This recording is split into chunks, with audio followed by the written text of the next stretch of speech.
Yes. नमस्ते दोस्तों, कैसे हैं आप लोग? कोविड के कारण हमें छुट्टी मिल गई है। हम घर में मज़े से हैं सर। सुबह से लेकर शाम तक खेलते हैं। कभी-कभार मोबाइल छोड़ भी देते हैं, है ना? अच्छा। ಆ, ತುಂಬ ದಿನಗಳಾಯಿತು.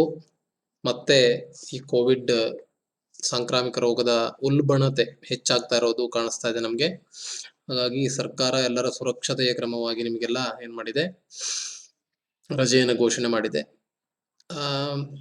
ನಿಮ್ಗೆಲ್ರಿಗೂ ಮನಸ್ಸಿನಲ್ಲಿ ಒಂದು ಸರ್ ಪರೀಕ್ಷೆಗಳಾಗ್ಬೋದೋ ಇಲ್ವೋ ಏನೋ ಅಂತೆಲ್ಲ ಗೊಂದಲಗಳು ತಲೆಯಲ್ಲಿದೆ. ಇನ್ನು ಮತ್ತೆ ಸ್ಟಾರ್ಟ್ ಆಗ್ಬೋದು ಶಾಲೆ. ಬಹಳಷ್ಟು ಜನರಿಗೆ ಖುಷಿನೂ ಇದೆ ಸರ್, ಶಾಲೆ ಸ್ಟಾರ್ಟ್ ಆಗದಿದ್ರೆ ಚೆನ್ನಾಗಿರುತ್ತೆ ಅಂತ. ಇರ್ಲಿ ಅದಲ್ಲ. ಆದರೆ ಸರ್ಕಾರದ ಯಾವ ತರದ ನಿಯಮಗಳನ್ನ ನಮಗೆ ತಿಳಿಸುತ್ತೋ ಹಾಗೆ ನಾವು ಮುಂದುವರಿಬೇಕು. ಆದರೆ ಇಷ್ಟರ ಮಧ್ಯದಲ್ಲಿ ನಾವು ಏನು ನಮ್ಮ ಕಲಿಕೆಯನ್ನ ನಿಲ್ಲಿಸ್ಕೊಳ್ಬಾರ್ದು. ರಜೆ ಅಲ್ಲ ಇದು ನಿಮಗೆ.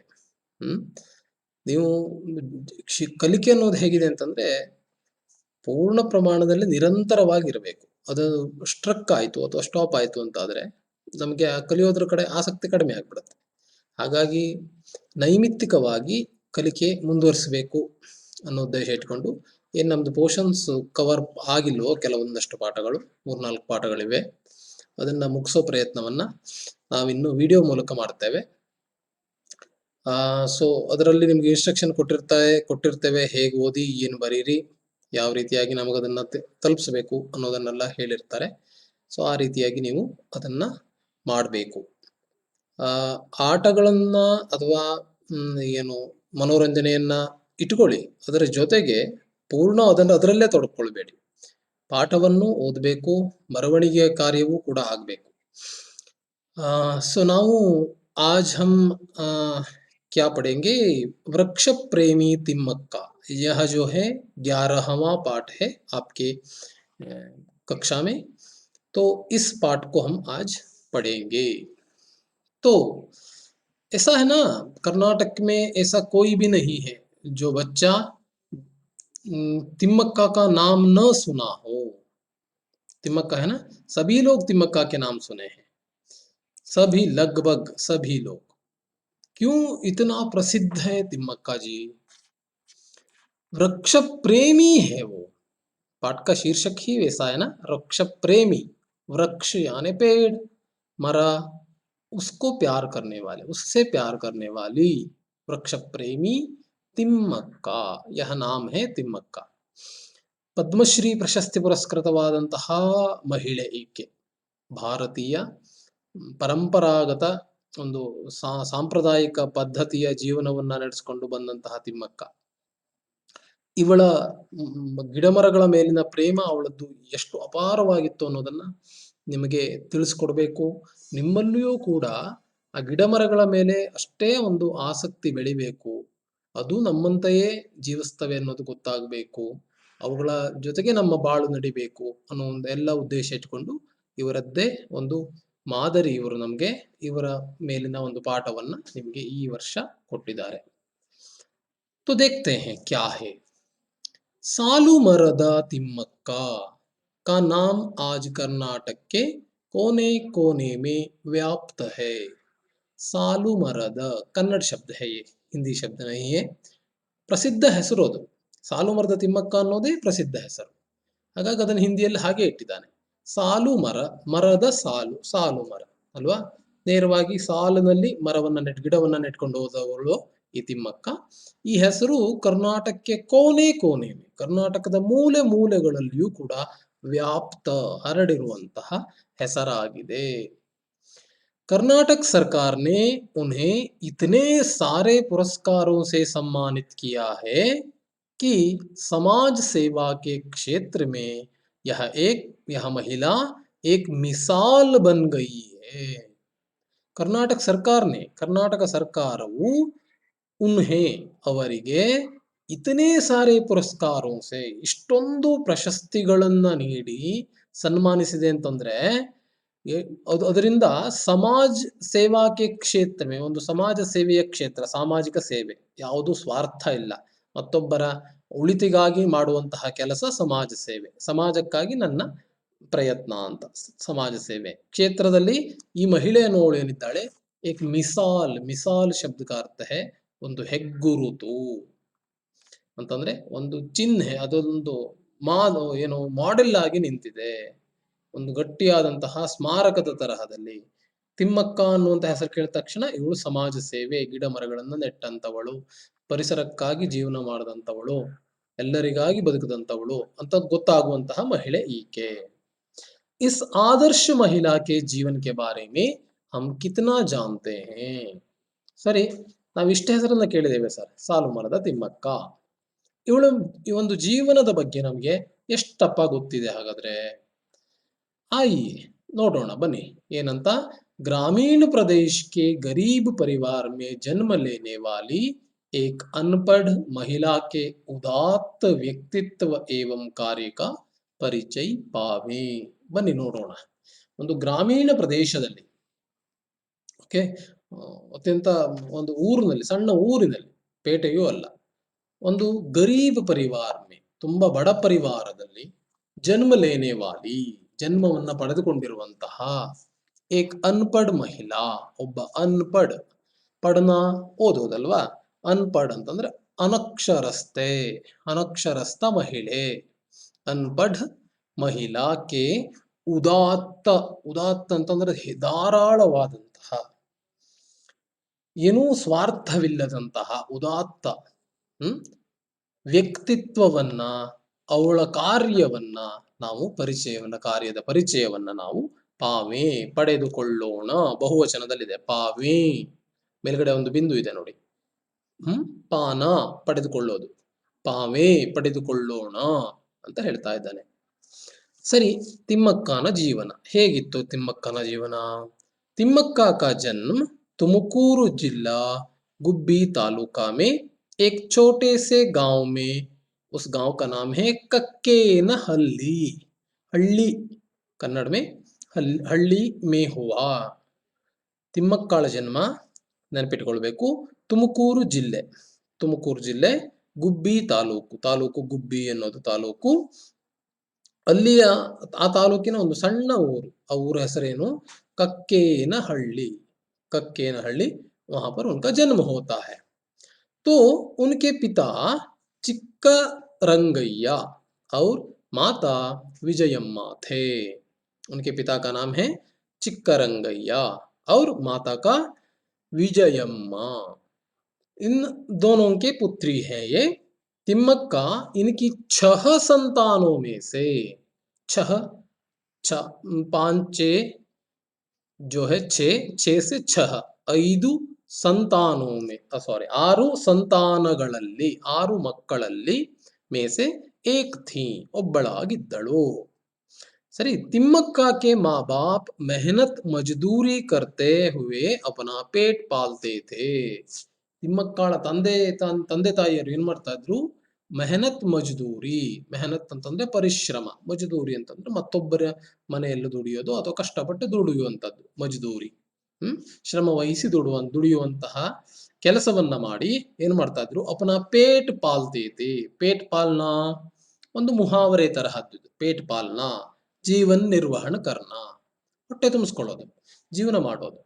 ಸರಿ, ಅದರಿಂದ ಏನ್ ದುಡ್ಡು ಬರುತ್ತೋ ಆ ದುಡ್ಡಿನಿಂದ ಜೀವನವನ್ನ ಊಟ ಮಾಡೋದು ಅನ್ನೋದು ಅರ್ಥ ಅದರಲ್ಲಿ. ಸರಿ, ತಿಮ್ಮಕ್ಕ ಕೆ ಪತಿ ಕಾ ನಾಮ್ ಬಿಕ್ಕಲ ಚಿಕ್ಕಯ್ಯ ಥಾ. ತಿಮ್ಮಕ್ಕನ ಗಂಡನ ಹೆಸರು ಏನಾಗಿತ್ತು? ಬಿಕ್ಕಲ ಚಿಕ್ಕಯ್ಯ. ನೆನ್ಪಿಟ್ಕೊಳ್ಬೇಕು, ಅವಳ ಗಂಡನ ಹೆಸರು. ವೇ ಭಿ ಅನ್ಪಢ್ ಥೆ, ಅವರು ಕೂಡ ಅನಕ್ಷರಸ್ಥರಾಗಿದ್ರು, ಅನ್ಪಢ್. रोज दूसरों के खेत में पसीना बहाकर काम किया करते थे. रोज ನಿತ್ಯವೂ ಕೂಡ, दूसरों के खेत में, ಮತ್ತೊಬ್ಬರ ಖೇತ್, ಖೇತ್ ಯಾನೆ ತೋಟ, ಗದ್ದೆ, ಮತ್ತೊಬ್ಬರ ಗದ್ದೆಯಲ್ಲಿ ಪಸೀನಾ ಬಹಾಕರ್, ಪಸೀನಾ ಬಹಾಕರ್ ಯಾನೆ, ಪಸೀನಾ ಬಹಾನಾ ಯಾನೆ ಕ್ಯಾ ಹೈ? ಬೆವರು ಸುರಿಸಿ. ಬೆವರು ಸುರಿಸಿ ಅಂತಂದ್ರೆ ಏನು? ಕಷ್ಟಪಟ್ಟು ಅಂತ ಅರ್ಥ. ಸುಮ್ಮನೆ ಬೆವರು ಸುರಿಸೋದು ಅಂತಲ್ಲ, ಅಲ್ಲಿ ಪರಿಶ್ರಮವನ್ನ ವಹಿಸಿ ಕೆಲಸ ಮಾಡಿ ಏನ್ ಮಾಡ್ತಾ ಇದ್ರು ಅವರು? ತಮ್ಮ ಕೆಲಸವನ್ನ ಮಾಡ್ತಾ ಇದ್ರು. ಮತ್ತೊಬ್ಬರ ತೋಟದಲ್ಲಿ ಕೆಲಸ ಮಾಡ್ತಾ ಇದ್ರು, ಅದರಿಂದ ತಮ್ಮ ಜೀವನವನ್ನ ನಿರ್ವಹಣೆ ಮಾಡ್ತಾ ಇದ್ರು. इस दंपति को एक एक कौर के लिए कड़ी मेहनत करनी पड़ती थी. इस दंपति के लिए, किस दंपति के लिए? तिम्मक्का और बिक्कल चिक्कಯ್ಯ दंपति के लिए, और ದಂಪತಿಗಳಿಗೆ एक एक कौर के लिए, कौर यानी वहां पर ಒಂದೊಂದು ಕಾಳನ್ನ ತಿನ್ನಬೇಕು ಅಂತ ಆದ್ರೆ ಅಥವಾ ಅದನ್ನು ಪಡ್ಕೊಳ್ಬೇಕು ಅಂತಂದ್ರೆ ಅಷ್ಟೇ ಕಡಿ ಮೆಹನತ್ ಯಾನೆ ಅತ್ಯಂತ ಪರಿಶ್ರಮ, ಕಷ್ಟಪಟ್ಟು ಕೆಲಸ ಮಾಡುವಂತಹ, ಏನು ಶ್ರಮ ವಹಿಸಿ ಕೆಲಸ ಮಾಡುವಂತಹ ಮಾಡಲೇಬೇಕಾಗಿತ್ತು. ಒಂದು ತುತ್ತು ಅನ್ನಕ್ಕಾಗ್ಲಿಯೋ ಅಥವಾ ಒಂದು ಚೂರು ರೊಟ್ಟಿಗಾಗಿಯೂ ಅವರು ಅಷ್ಟೊಂದು ಕಷ್ಟಪಟ್ಟು ಕೆಲಸ ಮಾಡಿದ್ರೆ ಮಾತ್ರ ಅವರಿಗೆ ಅವತ್ತಿನ ಭೋಜನದ ಲಭ್ಯತೆ ಇರ್ತಾ ಇತ್ತು, ಸಿಗ್ತಾ ಇತ್ತು. ಯದಿ ಏಕ್ ದಿನ್ ಮಜ್ದೂರಿ ನಹಿ ಕರ್ತೆ, ಒಂದು ದಿವಸ ಒಂದು ವೇಳೆ ಊಟ ಏನು ಕೆಲಸವನ್ನ ಮಾಡ್ಲೇ ಇಲ್ಲ ಅಂತ ಆದ್ರೆ, ಮಜ್ದೂರಿ ಕೆಲಸ ಮಾಡ್ಲೇ ಇಲ್ಲ ಅಂತ ಆದ್ರೆ ಏನಾಗ್ತಿತ್ತು? ತೋ ಉನ್ಹೆ ಭೂಖೇ ರಹನಾ ಪಡ್ತಾ ತಾ. ಏನು ನೋಡಿ ಎಷ್ಟು, ಈಗ ಆ ಹೆಸರು ನಾವು ಕೇಳ್ತೇವೆ, ಆ ತಿಮ್ಮಕ್ಕ ಅಂತ. ಏನು ಅವಳು ಊಟ ಮಾಡ್ಲಿಕ್ಕೆ ಒಂದು ಹೊತ್ತಿನ ಊಟ ಮಾಡ್ಲಿಕ್ಕೆ ಒಂದ್ ದಿವಸ ಕೆಲ್ಸಕ್ಕೆ ಹೋಗ್ಲಿಲ್ಲ ಅಂದ್ರೆ ಸಿಗ್ತಾ ಇರ್ಲಿಲ್ವಂತೆ. ಅಷ್ಟೊಂದು ಬಡ ಮಹಿಳೆ, ಅಷ್ಟೊಂದು ಬಡ ಕುಟುಂಬದಲ್ಲಿ ಅವಳು ಸೇರ್ಕೊಳ್ತಾಳೆ ತಿಮ್ಮಕ್ಕ, ಅಂತಹ ಮಹಿಳೆ ಅವಳು. ಸೊ ಅವಳಿಗೆ ಒಂದು ಹೊತ್ತಿನ ಊಟಕ್ಕಾಗಿ ಮತ್ತೊಬ್ಬರ ಮನೆಯಲ್ಲಿ ಜೀವನವನ್ನ ಸಾಗಿಸ್ಲೇಬೇಕಾಗಿತ್ತು, ಮತ್ತೊಬ್ಬರ ಮನೆಗೆ ಹೋಗ್ಲೇಬೇಕಾಗಿತ್ತು ಕೆಲಸಕ್ಕೆ. ಸೊ तिम्मक्का निस्संतान थी. तिम्मक्का जो है निस्संतान, निहि संतान निस्संतान, ಸಂತಾನ ರಹಿತಳಾಗಿದ್ದಳು. ಥೀ ಅಲ್ಲಿ ನೋಡಿ, ಥೀಕ್ಕೆ ಮೇಲ್ಗಡೆ ಬಿಂದು ಇದೆ. ಬಹುವಚನದಲ್ಲಿ ನಿಸ್ಸಂತಾನ ಥೀ, ಅವಳಿಗೆ ಮಕ್ಕಳಿರಲಿಲ್ಲ ತಿಮ್ಮಕ್ಕಳಿಗೆ. ಪತಿ ಪತ್ನಿ ये दोनों, ಪತಿ ಪತ್ನಿ ಬಚ್ಚೋं के लिए तरस जाते थे, ಮಕ್ಕಳಿಗಾಗಿ ಏನು ಅಷ್ಟೊಂದು ತರಸ್ ಜಾನ ಅಂತಂದ್ರೆ ಮಕ್ಕಳು ತಮಗೆ ಸಿಕ್ಲಪ್ಪ ಅಂತ ಅಷ್ಟೊಂದು ಬೇಡ್ಕೊಳ್ಳುವಂಥದ್ದಪ್ಪ ಭಗವಂತನ ಹತ್ರ. ನಮಗೆ ಮಕ್ಕಳಾಗ್ಲಿ, ಮಕ್ಕಳು ನಮಗಿರ್ಲಿ, ಆ ತರದಲ್ಲಿ ತರಸ್ ಜಾತೆ ಥೇ. ಅಂತ್ ಮೇ, ಕೊನೆಯಲ್ಲಿ ಉನ್ಹೋನೆ ಏಕ್ ಬಚ್ಚೆ ಕೋ ಗೋದ್ ಲಿಯಾ, ಕೊನೆಯಲ್ಲಿ ಏನ್ ಮಾಡಿದ್ರು, ಮಕ್ಕಳೇ ಆಗ್ಲಿಲ್ಲ ಅವರಿಗೆ, ಏನ್ ಮಾಡೋದಪ್ಪ ಹಾಗಾದ್ರೆ ಅಂತ ಅಂದ್ಕೊಂಡು ಅವರು ಒಂದು ಮಗುವನ್ನ ಗೋದ್ಲೇನ ದತ್ತಕ್ಲೇನ, ಮಗುವನ್ನ ದತ್ತು ಪುತ್ರನನ್ನಾಗಿ ಸ್ವೀಕಾರ ಮಾಡ್ತಾರೆ. ಸರಿ, ಅಷ್ಟಕ್ಕಾದ್ರೂ ಅವರಿಗೆ ಸಮಾಧಾನ ಆಗ್ತದೆಯೋ, ಅದು ಅಷ್ಟಕ್ಕಾದ್ರೂ ವಿಷಯ ಮುಗೀತದೆಯೋ? ಇಲ್ಲ ನೋಡಿ, ಅಲ್ಲಿ ದತ್ತಕ್ ಪುತ್ರಕ್ಕೆ ಸಗೆ ಮಾ ಬಾಪ್ ಕೋ ಲೋಗೋಂ ಕಿ ಕಟು ನಿಂದಾ ಸುನನಿ ಪಡಿ. ದತ್ತಕ್ ಪುತ್ರಕ್ಕೆ, ಈ ದತ್ತಕ ಪುತ್ರ ಯಾರನ್ನ ಪಡ್ಕೊಂಡಿದ್ರಲ್ಲ ಅವರು, ಉಸ್ಕೆ ಸಗೆ ಮಾ ಬಾಪ್ ಕೋ, ಸಗೆ ಮಾ ಬಾಪ್ ಯಾನೆ ಸಗಾ ಬಾಯಿ, ಸಗಾ ಬಹನ್, ಸಗಿ ಬಹನ್ ಅಂತೆಲ್ಲ ಹೇಳ್ತೇವಲ್ಲ. ಸಗಾ ಅಂತಂದ್ರೆ ಸ್ವಂತದ ಅಂತ ಅರ್ಥ. ನಿಜವಾದ ಅಪ್ಪ ಅಮ್ಮ ಯಾರಿದ್ರಲ್ಲ ದತ್ತಕ ಪುತ್ರನ, ಆ ಅಪ್ಪ ಅಮ್ಮನಿಗೆ ಲೋಗೋಂಕಿ, ಜನರೆಲ್ಲ ಬಾಯಿ ಬಂದಂಗೆ, ನಿಂದ ಅಂತಂದ್ರೆ ಒಂಥರ ತಿರಸ್ಕಾರದಲ್ಲಿ ಮಾತಾಡೋದು. ಮಕ್ಕಳನ್ನ ಯಾಕಪ್ಪ ಹೆತ್ತಿದೀಯಾ, ಮತ್ತೊಬ್ರಿಗೆ ಕೊಡೋದಾಗಿದ್ರೆ ಅವ್ರನ್ನ ಹೆರ್ಲೇಬಾರದಿತ್ತು, ಆ ತರದಲ್ಲಿ ಕಟುವಾಗಿ ಮಾತಾಡೋದಂತಪ್ಪ. ನೀ ಅವ್ರಿಗೆ ಯಾಕೆ ಕೊಟ್ಟೆ, ಅದು ಅವ್ರು ಅಷ್ಟು ಬಡವರು ಮನುಷ್ಯರು, ಅವ್ರಿಗೆ ಈಗ ಮಕ್ಕಳನ್ನ ಕೊಟ್ಟು ಬಿಟ್ರೆ ಅವ್ರು ಹೇಗ ಮಗುವನ್ನ ಸಾಕ್ತಾರೆ? ಜನರ ಬಾಯಿಗೆ ಬಂದಂಗೆ ಹಲಬುದ್ರು, ಬಾಯಿಗೆ ಬಂದಂಗೆ ಅವ್ರನ್ನ ತ್ರಾಸ್ ಕೊಟ್ರು ಅವರಿಗೆ, ನಿಜವಾದ ಅಪ್ಪ ಅಮ್ಮನಿಗೆ. ಹಾಗಾಗಿ ಅವ್ರು ಏನ್ ಮಾಡ್ತಾರೆ, ಉನ್ಹೋನೆ ಅಪ್ನೆ ಬೇಟೆಗೂ ವಾಪಸ್ ಲೇ ಲಿಯಾ, ತನ್ನ ಮಗುವನ್ನು ದತ್ತಕ್ಕೆ ಕೊಟ್ಟ ತಂದೆ ತಾಯಿ ಏನಿದ್ದಾರೆ ವಾಪಸ್ ತಗೊಂಡ್ಬಿಡ್ತಾರೆ ಮಗುವನ್ನ. ಸೊ ಈಗ ಮತ್ತೆ ತಿಮ್ಮಕ್ಕ ಮತ್ತು ಇವರು ಏನಾಯ್ತು, ಮತ್ತೆ ಮಕ್ಕಳೇ ಇಲ್ಲದ ಪರಿಸ್ಥಿತಿಗೆ ಬರ್ತಾರೆ. ಅಪನಾ ದತ್ತಕ್ ಪುತ್ರ ಖೋಕರ್ ತಿಮ್ಮಕ್ಕ ಬಹುತ್ ದುಃಖಿ ಹುಯಿ. ವಾಪಸ್ ಒಂದು ಸಿಕ್ಕಿತ್ತಲ್ಲ ದೇವರ ಭಾಗ್ಯದಿಂದ ತನಗೊಂದು ದತ್ತು ಪುತ್ರರಾರು ಸಿಕ್ಕಿತ್ತು ಕೊನೆ ಪಕ್ಷ ಅಂತ ಏನ್ ಖುಷಿಯಲ್ಲಿದ್ಲಲ್ಲ ತಿಮ್ಮಕ್ಕ, ಅವಳಿಗೆ ತುಂಬಾ ಬೇಸರವಾಯಿತು. ಆಗ ಏನ್ ಮಾಡ್ತಾಳೆ ಅವಳು, ಸನ್ 2005 ಮೇ, 2005ರಲ್ಲಿ, ಇತ್ತೀಚೆಗೆ, ಬಹಳ ವರ್ಷ ಆಗ್ಲಿಲ್ಲ, 2005ರಲ್ಲಿ ಉನ್ಹೋನೆ ಬಲ್ಲೂರು ಅನ್ನುವಂತಹ ಊರಿನ बल्लूरू के उमेश बीएन को पुत्र के रूप में अपनाया. ಉಮೇಶ್ ಬಿಎನ್ ಅನ್ನುವಂತಹ ಒಬ್ಬ ವ್ಯಕ್ತಿ ಸಿಗ್ತಾರೆ ತಿಮ್ಮಕ್ಕಳಿಗೆ. ಅವರನ್ನ ಉಮೇಶ್ ಎನ್ನುವ ಹೆಸರು, ಉಮೇಶ್ ಬಿಎನ್ ಅನ್ನುವಂತಹ ಹೆಸರಿನ ವ್ಯಕ್ತಿಯನ್ನ, ಚಿಕ್ಕ ಮಗು ಏನಲ್ಲ, ಸ್ವಲ್ಪ ದೊಡ್ಡ ಯುವಕನಾಗಿದ್ದ ಅವನನ್ನ ಪುತ್ರಿಕೆ ರೂಪಮೇ ಅಪನಾಯ, ತನ್ನ ಮಗ ಅಂತ ತಿಳಿಯುವ ಅರ್ಥದಲ್ಲಿ ಸ್ವೀಕಾರ ಮಾಡ್ತಾಳೆ ತಿಮ್ಮಕ್ಕ. जो अब उनकी देखभाल कर रहे हैं, जो कौन, वो जो उमेश बीएन जो है वो क्या करता है, अभी ತಿಮ್ಮಕ್ಕ की देखभाल कर रहा है. देखभाल करना ನೋಡ್ಕೊಳ್ಳುವಂಥದ್ದು. ವಯಸ್ಸಾಗಿದೆ ತಿಮ್ಮಕ್ಕನಿಗೆ, ಈಗ 100 ವರ್ಷ ದಾಟಿದೆ. ಆ ತರಹದ ಮಹಿಳೆ ಅವಳನ್ನ ನೋಡ್ಕೊಳ್ತಾ ಇರುವಂತಹದ್ದು ಈಗ ಉಮೇಶ್ ಬಿ ಎನ್ ಅನ್ನುವಂತಹ ಒಬ್ಬ ವ್ಯಕ್ತಿ. ಅವನನ್ನ ತನ್ನ ಮಗ ಅಂತ ತಗೊಂಡಿದ್ದಾಳೆ, ಅವಳು ಒಪ್ಕೊಂಡಿದ್ದಾಳೆ. ಸರಿ, ಅವಳ ದಾಂಪತ್ಯದಲ್ಲಿ ಒಂದೆರಡು ಘಟನೆಗಳಾಗ್ತವೆ. ಅದರ ಬಗ್ಗೆ ಒಂದು ಸ್ವಲ್ಪ ಹೇಳ್ತಾ ಇದ್ದಾಳೆ ನೋಡಿ. ತಿಮ್ಮಕ್ಕ और चिक्कैया दोनों ने निश्चय किया कि अपने आप को किसी धर्म कार्य में लगा लें. ತಿಮ್ಮಕ್ಕ और चिक्कैया, ತಿಮ್ಮಕ್ಕ ಮತ್ತು ಚಿಕ್ಕಯ್ಯ, ದೋನೋನೇ ನಿಶ್ಚಯ ಕಿಯ, ಇಬ್ರು ಸೇರಿ ನಿರ್ಧಾರ ಮಾಡ್ತಾರೆ. ಏನಂತ ನಿರ್ಧಾರ ಮಾಡ್ತಾರೆ? ಕಿ अपने आप को, ತಮ್ಮನ್ನ ತಾವು, अपने आप को किसी धर्म कार्य में लगा लें, ಯಾವುದಾದ್ರೂ ಧರ್ಮದ ಕೆಲಸದಲ್ಲಿ ತೊಡಗಿಸಿಕೊಳ್ಳೋಣ ಅಂತ ತೀರ್ಮಾನ ಮಾಡ್ತಾರೆ. ಯಾರ್ಯಾರು? ತಿಮ್ಮಕ್ಕ ಅವ್ರ ಚಿಕ್ಕಯ್ಯ. ಇಲ್ಲಿ ನೋಡಿ, ಈ ವಾಕ್ಯದಲ್ಲಿ ಅಲ್ಲೊಂದು ಸಣ್ಣ ಕಿ ಅಂತ ಇದೆ. ತಿಮ್ಮಕ್ಕ ಅವ್ರ ಚಿಕ್ಕಯ್ಯ ದೋನೋನೆ ನಿಶ್ಚಯ ಕಿಯಾ, ಕಿ ಸಣ್ಣ ಕಿ ಇಲ್ವಾ? ಹ್ರಸ್ವ ಕಿ ಇದೆ ಅಲ್ಲಿ, ಕೀ ಇಲ್ಲ, ಸಣ್ಣ ಕೀ ಇದೆ. ಕಿ ಹಾಗಾದ್ರೆ ಏನರ್ಥ? ಸಣ್ಣ ಕೀದ ಅರ್ಥ ಅದು ಎರಡು ವಾಕ್ಯದ ನಡುವೆ ಒಂದು ಸಂಯೋಜಕದ ರೀತಿಯಲ್ಲಿ ಕೆಲಸ ಮಾಡುತ್ತೆ. ತಿಮ್ಮಕ್ಕ ಅವ್ರ ಚಿಕ್ಕಯ್ಯ ದೋನೋನೆ ನಿಶ್ಚಯಿಕಿಯ ಅಂತ ಒಂದು ವಾಕ್ಯ, ಹೌದಾ?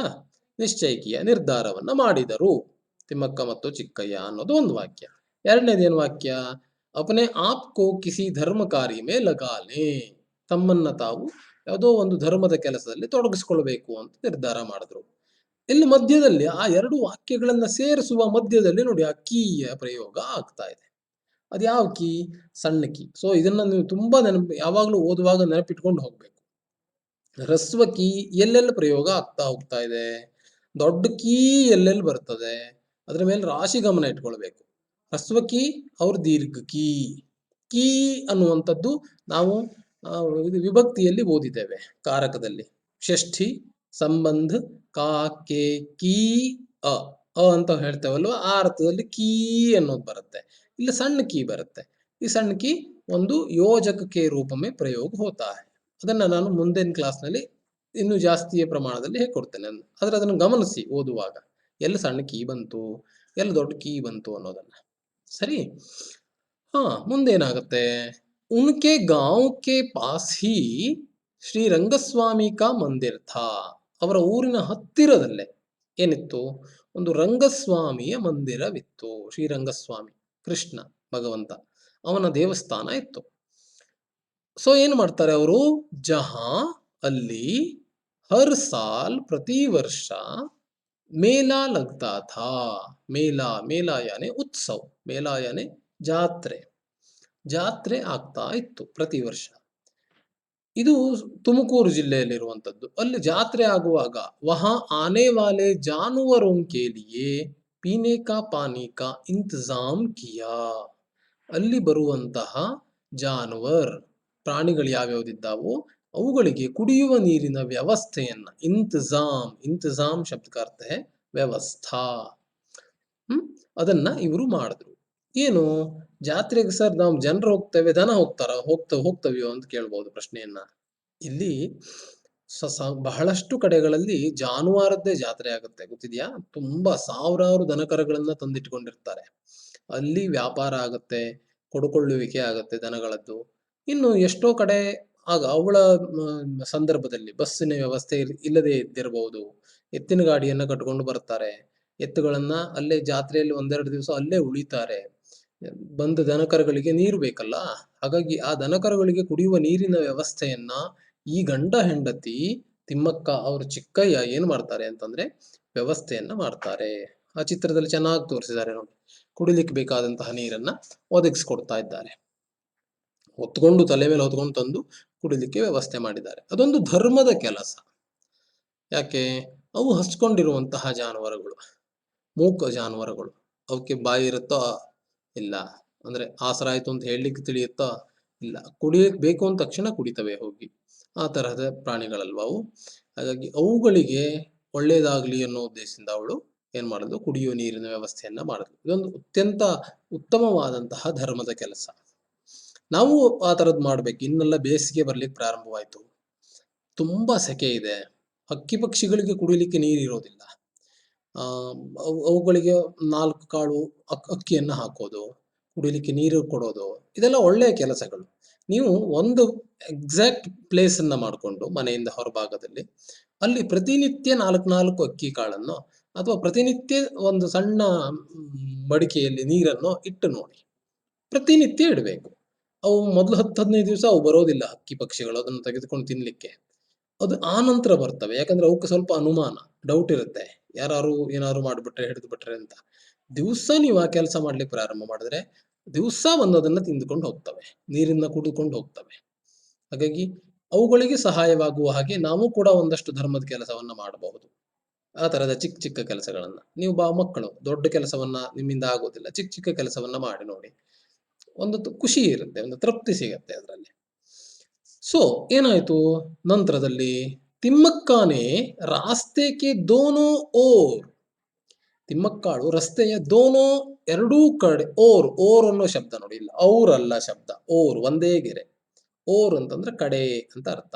ಎರಡೂ ಕಡೆಗೆ ಪೇಡ್ ಲಗಾನೆ, ಗಿಡಗಳನ್ನ ನೆಡುವಂತಹ, ಸಿಂಚನೆ ನೆಟ್ಟಂತಹ ಗಿಡಗಳಿಗೆ ನೀರನ್ನ ಹಾಕೋದನ್ನ ಸಿಂಚಾಯಿ ಅಂತ ಕರೀತಾರೆ. ಸಿಂಚನೆ ಬಢಾನೆ ಕಿ ಬಾತ್ ಸೋಚಿ, ಜೊತೆಗೆ ಅವುಗಳನ್ನ ಬೆಳೆಸುವಂತಹ ಒಂದು ವಿಚಾರವನ್ನ ಮಾಡ್ತಾಳೆ. ಯಾರು? ತಿಮ್ಮಕ್ಕ. ಯಹ ಕಾಮ್ ಆಸಾನ್ ನಹಿ ಥಾ, ಇದಷ್ಟು ಸುಲಭದ ಕೆಲಸ ಇರಲಿಲ್ಲ. ರಸ್ತೆ ಎರಡೂ ಕಡೆಗೆ ಗಿಡ ನೆಟ್ಟು ಅದನ್ನ ಬದುಕಿಸಿ ಅದಕ್ಕೆ ನೀರು ಹಾಕಿ ನಿತ್ಯ ಮಾಡುವಂತ ಕೆಲಸ ಏನು ಸುಮ್ಮನೆ ಸಣ್ಣ ಕೆಲಸವೋ? ತುಂಬಾ ಕಷ್ಟದ ಕೆಲಸ. ಹ ಯಹ ಬಾತ್ ಸೋಚಿ, ಯಹ ಕಾಮ್ ಆಸಾನ್ ನಹಿ ಥಾ, ಭಾರಿ ಕಷ್ಟ ಇತ್ತು ಕೆಲಸ. ಫಿರ್ ಭಿ, ಆದ್ರೂ ಕೂಡ ಏನ್ ಮಾಡ್ತಾರೆ ಅವರು, ಉನ್ಹೋನೆ ಹುಲಿಕಲ್ और कुदूरू के बीच के 4 किलोमीटर के रास्ते के दोनों ओर बरगद के डाल लगाए. ಆದ್ರೂ ಅವ್ರು ಏನ್ ಮಾಡ್ತಾರೆ, 2 ಪ್ಲೇಸ್ ಇದೆ ನೋಡಿ ಇಲ್ಲಿ ಎಕ್ಸಾಕ್ಟ್ ಆಗಿ. ಯಾವ್ಯಾವುದು? ಹುಲಿಕಲ್ ಅಂತ ಪ್ಲೇಸ್. ಹುಲಿಕಲ್ ಅದು ಅಲ್ಲೇ ಬರುತ್ತೆ, ತುಮಕೂರು ಜಿಲ್ಲೆಯಲ್ಲೇ. ಮತ್ತೊಂದು ಕಡೂರು ಅನ್ನೋ ಊರು.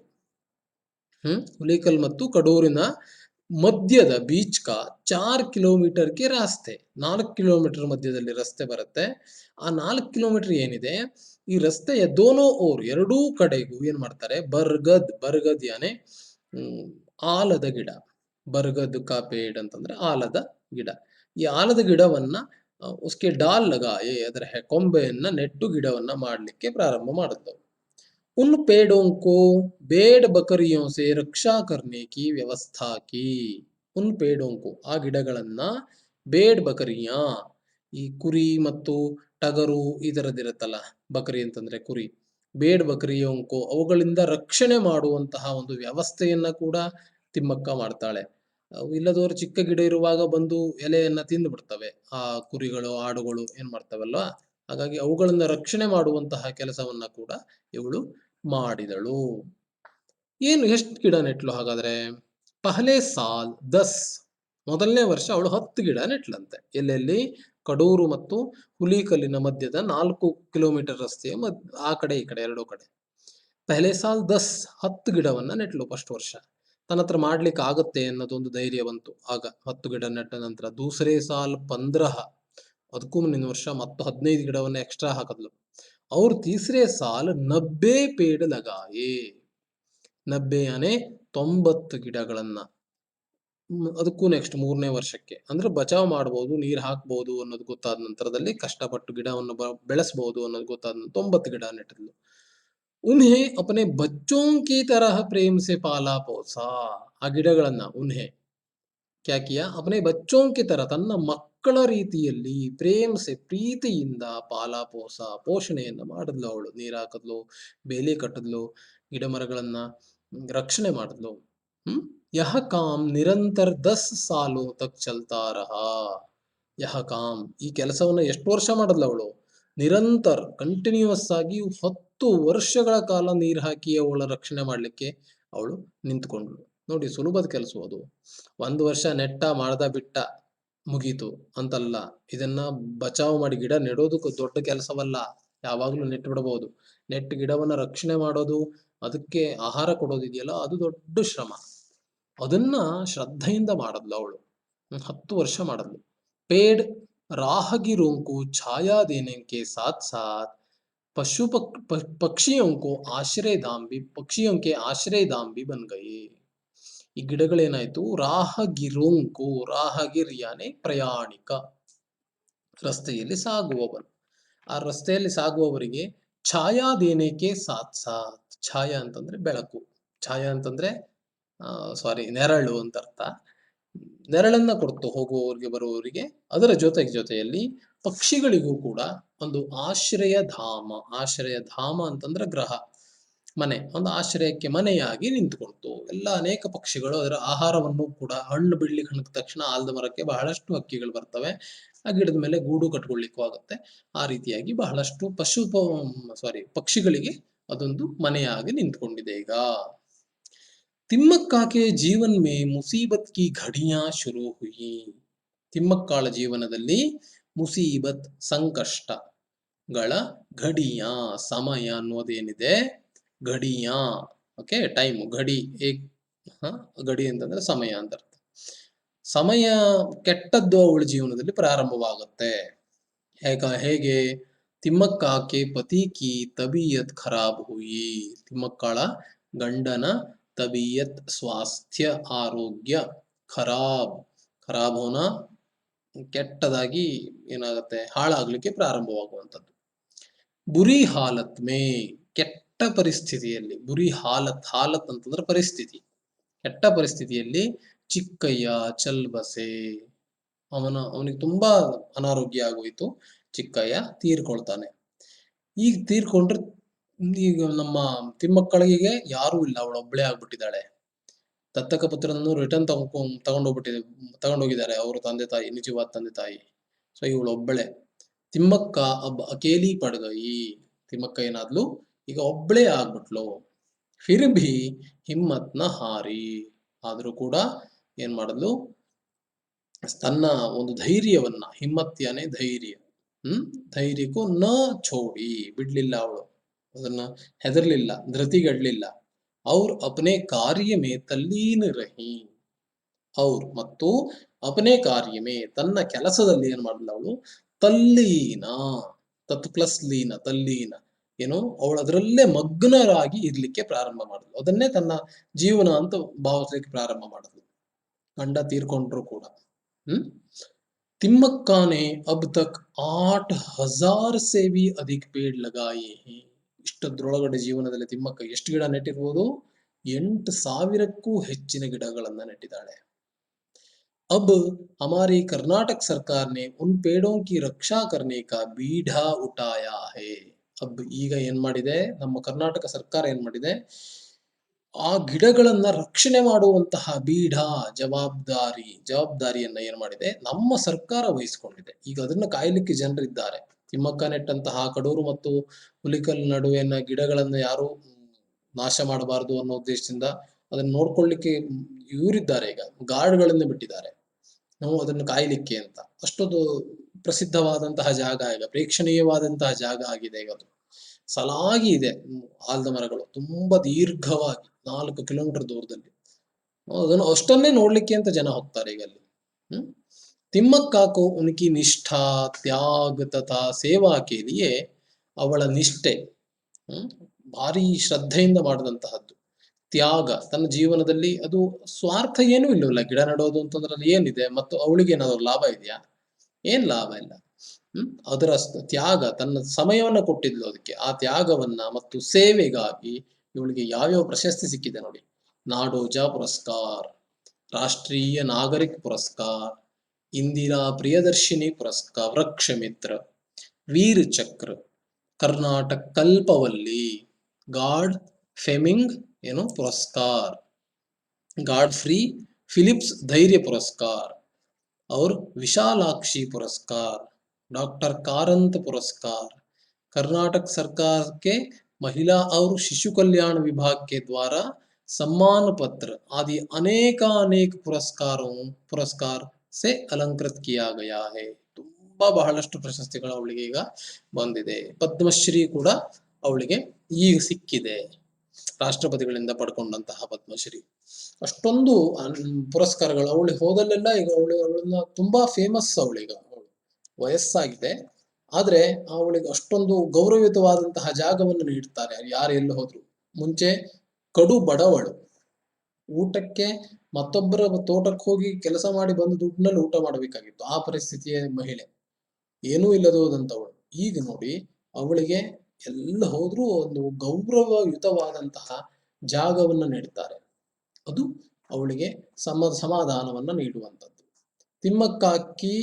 तिम्मक्का जी सन 2012 में संपन्न प्रथम राष्ट्रीय पर्यावरण सम्मेलन की अध्यक्षा रही. ತಿಮ್ಮಕ್ಕ ಅವಳು 2012ರಲ್ಲಿ ಒಂದು ಫಸ್ಟ್ ನ್ಯಾಷನಲ್ ಏನಾಯ್ತು ಎನ್ವೈರನ್ಮೆಂಟ್ ಒಂದು ಮೀಟ್ ಆಯ್ತು, ಒಂದು ಸಮ್ಮೇಳನ ಆಯ್ತು, ಪರಿಸರದ ಸಮ್ಮೇಳನ. ಅದರಲ್ಲಿ अध्यक्ष शब्द का स्त्रीलिंग रूप है अध्यक्षा. ಅಧ್ಯಕ್ಷಳಾಗಿ ಅವಳು ಆಗಿದ್ಲು ಕೂಡ. ಅದೊಂದು ಗ್ರೇಟ್ ಅಚೀವ್ಮೆಂಟ್ ಅಲ್ವಾ ಅವಳದ್ದು.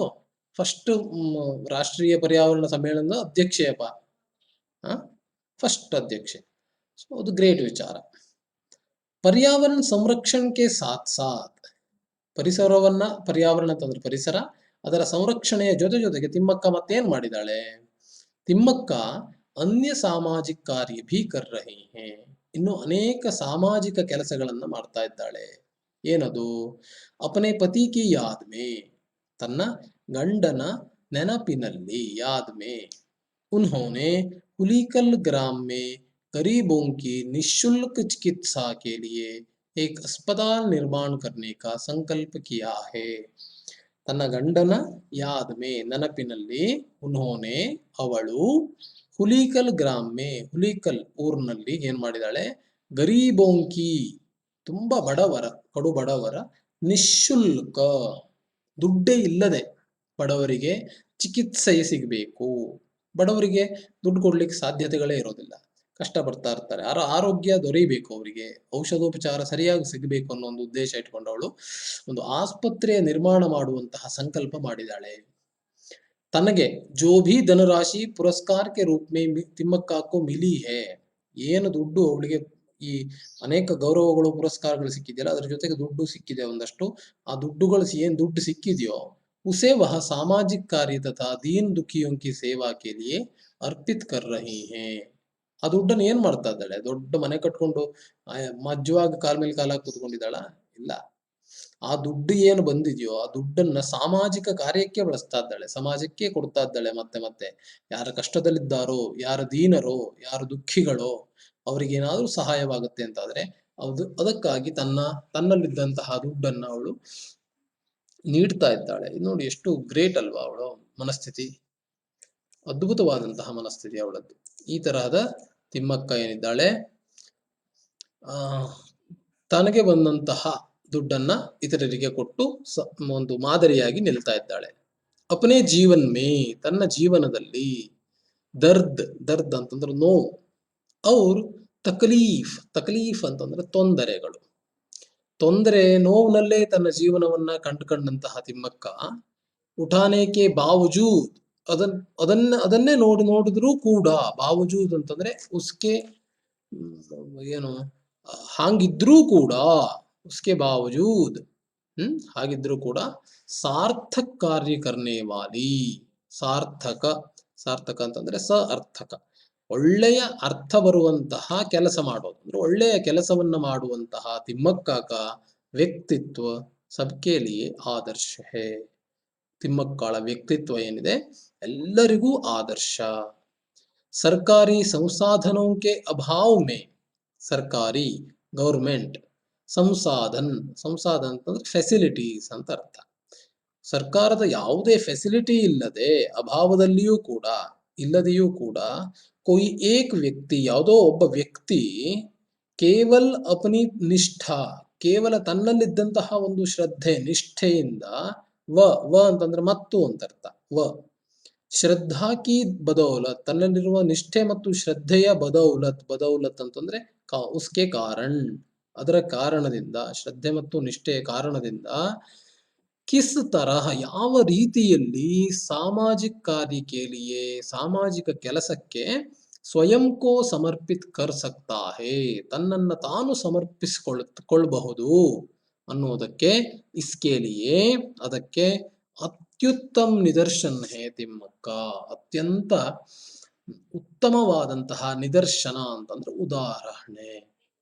ಒಬ್ಬ ಒಂದು ಹೆಗ್ಗುರುತು ಅವಳು, ಏನೂ ಇಲ್ಲ ನೋಡಿ ಅವಳ ಜೀವನದಲ್ಲಿ, ಗಂಡ ತೀರ್ಕೊಳ್ತಾನೆ, ಕಡು ಬಡವರು, ಯಾರ್ಯಾವ್ದನ್ನೋ ಪ್ರೀತಿಸ್ತಾಳೆ, ಜಾನುವಾರುಗಳನ್ನ ಪ್ರೀತಿಸ್ತಾಳೆ, ಗಿಡಮರಗಳನ್ನ ಪ್ರೀತಿಸ್ತಾಳೆ, ಬಂದಂತಹ ದುಡ್ಡನ್ನು ಮತ್ತೊಬ್ಬರಿಗಾಗಿ ಬಳಸ್ತಾಳೆ, ತನ್ನ ಸ್ವಾರ್ಥಕ್ಕೆ ಏನೂ ಇಲ್ಲ. ಈ ತರಹದ ಒಂದು ಮಹಿಳೆ ನಿಜವಾಗಿಯೂ ಒಂದು ಸಮಾಜ ಸೇವೆಗೆ ಹೆಗ್ಗುರುತು ಇದ್ದ ಹಾಗೆ ಅಲ್ವಾ. ಸೊ ಅವಳಂತೆ ಪರಿಸರಕ್ಕಾಗಿ ಜೀವನ ಮಾಡುವಂತಹ ಒಂದು ಏನು ಕಲೆ ಇದೆ, ನಾವು ಕೂಡ ಅದನ್ನ ಕಲ್ತ್ಕೊಳ್ಬೇಕು. ನಿಜವಾಗಿಯೂ ನಾವು ಕೂಡ 4 ಜನರಿಗೆ ಪ್ರಯೋಜನವಾಗುವಂತಹ ಕೆಲಸ ಮಾಡಬೇಕು, ಸಮಾಜಕ್ಕೆ ಹಿತವಾಗುವಂತಹ ಕೆಲಸ ಮಾಡಬೇಕು. ಹಾಗಾಗಿ ತಿಮ್ಮಕ್ಕಾಳ ಒಂದು ಭವ್ಯವಾದಂತಹ ಜೀವನವನ್ನ, ಕಷ್ಟದಾಯಕವಾದಂತಹ ಜೀವನದಲ್ಲಿಯೂ ಸಾಧಿಸಿದಂತಹ ಸಾಧನೆಗಳನ್ನ ನಾವಿಲ್ಲಿ ಈ ಪಾಠದಿಂದ ತಿಳ್ಕೊಂಡ್ವಿ. ಈ ಪಾಠದಲ್ಲಿ ಒಂದಷ್ಟು ಶಬ್ದಾರ್ಥಗಳಿವೆ ನೋಡಿ. ಮಿಸಾಲ್ ಅಂತಂದ್ರೆ ಉದಾಹರಣ್, ಮಿಸಾಲ್ ಶಬ್ದಕ್ಕೆ ಅರ್ಥ ಉದಾಹರಣ್. ಕೌರ್ ಅಂತಂದ್ರೆ ನಿವಾಲ, ಒಂದೊಂದು ಧಾನ್ಯ ಅಂತ ಅರ್ಥ, ಏಕೆ ಕೌರ್ ಕೇಲಿಯೇ. ಮೆಹನತ್ ಅಂತಂದ್ರೆ ಪರಿಶ್ರಮ, ಕಷ್ಟಪಡುವಂಥದ್ದು. ಇಂತಜಾಮ್ ಅಂತಂದ್ರೆ ಪ್ರಬಂಧ, ಅಂದ್ರೆ ವ್ಯವಸ್ಥೆಯನ್ನ ಮಾಡುವಂಥದ್ದು. ತರಸನ ಅಂತಂದ್ರೆ ತಡಪನ, ಒದ್ದಾಡುವಂಥದ್ದು. ಬೇಚೈನ್ ರಹನ,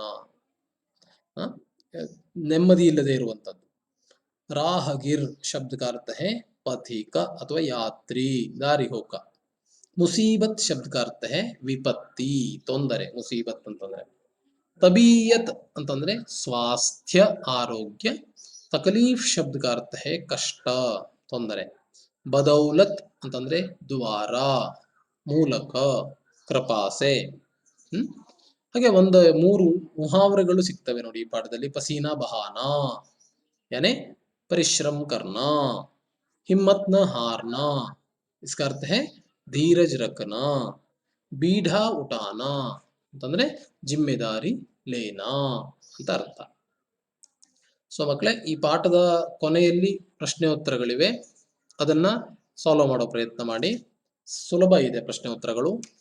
ಯಾವ್ದಾದ್ರು ಗೊತ್ತಾಗ್ಲಿಲ್ಲ ಅಂತಂದ್ರೆ ನನಗೆ ಮತ್ತೆ ಕಾಂಟ್ಯಾಕ್ಟ್ ಮಾಡಿ. ನಿಮಗೆ KCB ಇದೆ ಸಹಾಯಕ್ಕೆ, ಸ್ವಲ್ಪ ಬಳಕೆ ಮಾಡೋದಾದ್ರೆ ಮಾಡ್ಕೊಳ್ಳಿ, ತೀರಾ ಅದರಲ್ಲೇ ಇರಬೇಡಿ. ಮೊಬೈಲನ್ನು ಎಷ್ಟು ಸಾಧ್ಯವೋ ಅಷ್ಟು, ಪ್ರಯೋಜನಕ್ಕೆ ಬೇಕಾಗುವಷ್ಟನ್ನು ಮಾತ್ರ ಬಳಕೆ ಮಾಡಿ. ಪಾಠವನ್ನ ಕೇಳಲಿಕ್ಕೆ, ಆನಂತರ ಪ್ರಶ್ನೋತ್ತರಗಳನ್ನ ನೋಡ್ಲಿಕ್ಕೆ. ಸೊ ನಿಮ್ಗೆ ಇನ್ನೊಂದು 2 ರಿಂದ 3 ದಿವಸ ಟೈಮ್ ಕೊಡ್ತೇನೆ. ನಾನು ಯಾರ ಹತ್ರ ಹೇಳಿರ್ತೇನೋ ಅವರು ನನಗೆ ತಮ್ಮ ನೋಟ್ಸ್ ಅನ್ನ ಫೋಟೋ ಮಾಡಿ ಕಳಿಸ್ಬೇಕು. ಮಿನಿಮಮ್ ಟೈಮ್ ಅನ್ನ ತಗೊಳ್ಳಿ ಮೊಬೈಲ್ಗಳ ವೀಕ್ಷಣೆಗೆ. ಏನು ನೀವು ಆಟ, ಓಟ ಇತ್ಯಾದಿ, ಟಿವಿ ಇತ್ಯಾದಿಗಳು ಏನು ನಡೀತಾ ಇದೆಯೋ ಅದರಲ್ಲಿ ಏನ್ ಮಾಡ್ಬೇಕು, ನೀವು ಓದುವುದಕ್ಕೂ ಸರಿಯಾದ ನಿರ್ದಿಷ್ಟ ಸಮಯವನ್ನು ಮಾಡ್ಕೊಳ್ಬೇಕು. ಒಂದು ನೀಟಾಗಿ ಟೈಮ್ ಟೇಬಲ್ ಮಾಡ್ಕೊಳ್ಳಿ. ನಿತ್ಯ ಎಲ್ಲ ಪಾಠ ಪ್ರವಚನಗಳು ಮುಂದುವರಿತದೆ ವಿಡಿಯೋ ಮೂಲಕ. ಸೊ ನೀವು ಓದ್ತಾ ಇರಬೇಕು, ಆರೋಗ್ಯವಾಗಿರಿ. ಮನೆಯಿಂದ ಮತ್ತೆ ಕೋವಿಡ್ ಲಕ್ಷಣಗಳು ಜಾಸ್ತಿ ಆಗ್ತಾ ಇದೆ ಅಂತ ಸುದ್ದಿ ಇದೆ. ಸುಮ್ಮನೆ ಎಲ್ಲೆಲ್ಲೋ ಸುತ್ತಾಡ್ಲಿಕ್ಕೆ ಹೋಗಬೇಡಿ, ಚೆನ್ನಾಗಿರಿ. Okay, thank you very much.